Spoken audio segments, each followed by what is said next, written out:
Hi friends, welcome to my channel Sana kitchen and blogs. నేను ఈరోజు series 3గా అయితే China grass గడ్డి జున్నును అయితే చేస్తున్నాను. మనకు పల్లెటూరులో అయితే జున్ను ఎవరో ఒకళ్ళు జున్ను పాలు అమాసుకోపోయి అనుకో ఇస్తారు కదా. ఇక్కడైతే అలా ఏం కాదు. అందుకే నాకు గుర్తొచ్చినప్పుడల్లా ఇలా అయితే నేను చేసేసుకుంటాను. పదండి చూద్దాం. ఇది చాలా ఈజీగా అయితే సూపర్ టేస్టీగా అయితే ఉండిద్ది. మీరు కూడా ఒకసారి ఇలా ట్రై చేసి అయితే చూడండి. పదండి మన రెసిపీలోకి. ఫస్ట్‌గా అయితే చైనా గ్రాస్ గడ్డి సూపర్ మార్కెట్‌లో అయితే దొరికిద్ది. ఇదైతే ప్యాకెట్ 30 రూపీస్ అయితే ఉండిద్ది.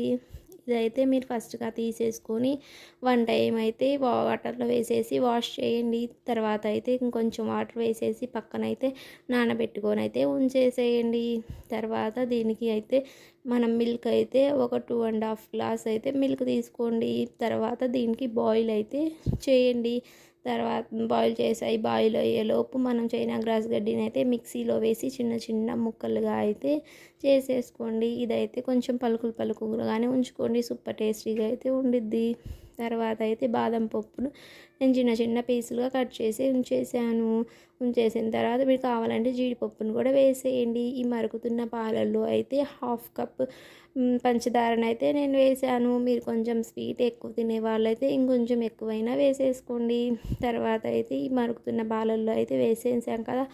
ఇదైతే కొంచెం అయితే చిక్కబడాలండి. అంత పలసగా అయితే ఏం బాగోదు. తర్వాత అయితే మనం వేసేసుకున్న చైనా గ్రాస్ గడ్డిని అయితే వేసేయండి. ఈ మూడింటిని అయితే బాగా కొంచెం సేపు అయితే కొంచెం చిక్కగా వచ్చినట్టుగా అయితే కలిపేసుకోండి. ఇది ఒక 10-15 నిమిషాలు అయితే టైం పట్టిద్ది. కలిపేసుకున్న తర్వాత అయితే మనం ఒక వెడల్పు పాటి గిన్నెలో అయితే ఈ మిశ్రమాన్ని మొత్తం అయితే వేసేసేయండి. వేసేసిన తర్వాత అయితే దీన్ని అయితే తీసుకెళ్ళి ఫ్యాన్ కింద అయితే ఒక హాఫ్ అన్ అవర్ అయితే ఉంచేసేయండి. కొంచెం సేపు తర్వాత నేను బాదం పప్పు వేయడం మర్చిపోయాను. అందుకే నేనైతే బాదం పప్పుని ఇప్పుడు వేసేస్తున్నాను.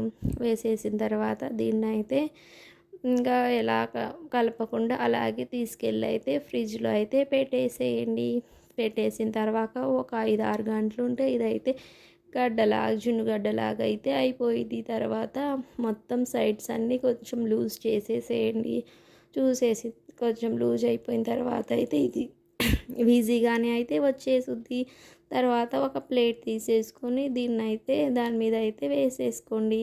వేసేసుకున్న తర్వాత కేక్ ముక్కలాగా చిన్న చిన్నగా అయితే దీన్నైతే మొత్తం అయితే చిన్న చిన్న పీసెస్గా పిల్లలు తినే విధంగా అయితే కట్ చేసేసుకోండి.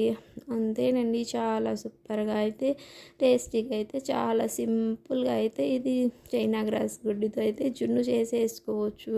మీరు ఇప్పుడు దాకా చెయ్యని వాళ్ళు ఉంటే ఎవరైనా మీ ఇంట్లో కూడా ఇలా ట్రై చేసి చూడండి. ఇది లాస్ట్గా అయితే టేస్ట్ అయితే సూపర్గా ఉంది. మీరు ఎప్పుడైనా చేశారా ఈ రెసిపీని? మీరైతే ఎప్పుడైనా చేసి ఉంటే ఈ రెసిపీని కామెంట్ అయితే చేయండి.